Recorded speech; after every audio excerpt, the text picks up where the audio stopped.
এই পৃথিবীতে যে সমস্ত স্বৈরাচার সরকার বিদায় নিয়েছে তাদের আচরণ এই ছিল, তারা যেই দেখতো যে আমার রাষ্ট্রের বিধান যারা পাল্টাতে পারে তাদেরকে আমি নিজে হাতে হত্যা করব।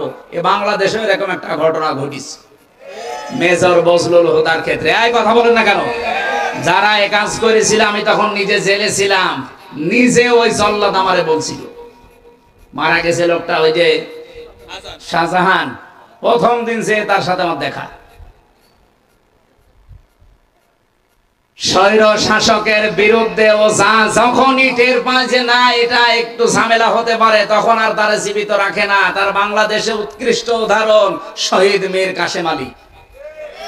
আপনি কি মনে করেন উনি শুধু জামাত ইসলাম করতো, উনি শুধু বিএনপি করতো এই জন্য ওনারে মেরে ফেলা হয়েছে? না, ওনার মাথা ছিল না, ওনার মাথা ছিল একটা ম্যাগনেট। ইসলামী অর্থনীতিকে পৃথিবীতে প্রতিষ্ঠা করার জন্য যত চতুর্মুখী কাজের আঞ্জাম দিয়েছে এ বাংলাদেশ আজ 54 বছরের মধ্যে এরকম আঞ্জাম কেউ দিতে পারে না।